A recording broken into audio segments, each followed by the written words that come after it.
Hi అండి, అందరికీ meal maker gravy curry ఎలా చేయాలో చూద్దాము. ముందుగా 2 కప్పుల మీల్ మేకర్ని వాష్ చేసుకొని స్టవ్ మీద 10 నిమిషాల పాటు ఉడికించుకోండి. ఒక 3 ఉల్లిపాయలు, 2 టమాటోలు పెద్ద ముక్కలుగా కట్ చేసుకోండి. 2 పచ్చిమిర్చి, 5-6 వెల్లుల్లి రెబ్బలు సిద్ధం చేసుకోండి. ఒక పాన్లో 4 టేబుల్ స్పూన్ల ఆయిల్ వేసుకొని టమాటో, ఉల్లిపాయ ముక్కలు, పచ్చిమిర్చి, వెల్లుల్లి రెబ్బలు వేసుకొని మగ్గించుకోండి.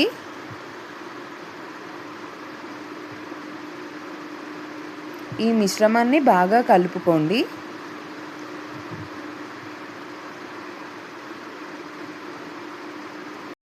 అందులో 2 ఇలాచీలు, 4 లవంగాలు, 4 మిరియాలు, ఒక చిన్న దాల్చిన చెక్క వేసుకోండి.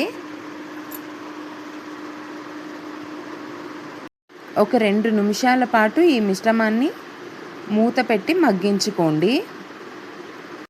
మగ్గిన తరువాత అందులో 1 స్పూన్ ధనియాలు వేసుకొని కలుపుకోండి.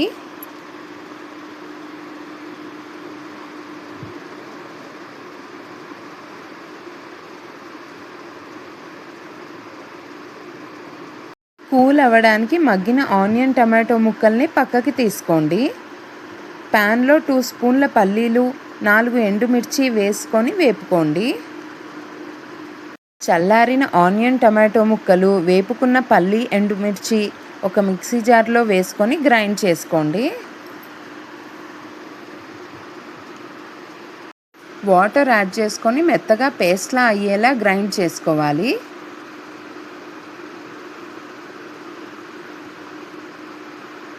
ఉడికించిన సోయా ముక్కల్లో నీరు పిండేసి పక్కన ఉంచుకోండి. పాన్లో కొద్దిగా ఆయిల్ వేసుకొని సన్నగా కట్ చేసిన టమాటో, ఆనియన్ ముక్కలతో పాటు సోయా ముక్కల్ని వేసి వేపుకోండి.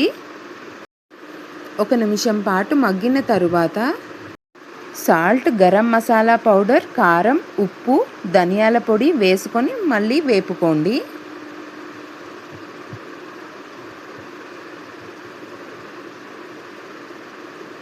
సోయా, ఆనియన్, టమాటో ముక్కలు బాగా వేగిన తరువాత అందులో మనం గ్రైండ్ చేసి పెట్టుకున్నటువంటి పేస్ట్ని యాడ్ చేసుకోండి. ఒక 15 నిమిషాల పాటు ఉడికించుకోండి. 15 నిమిషాల తర్వాత మన soya chunks gravy curry ready అండి. ఇలాంటి మరిన్ని రెసిపీస్ కోసం లైక్ చేయండి, సబ్స్క్రైబ్ చేయండి.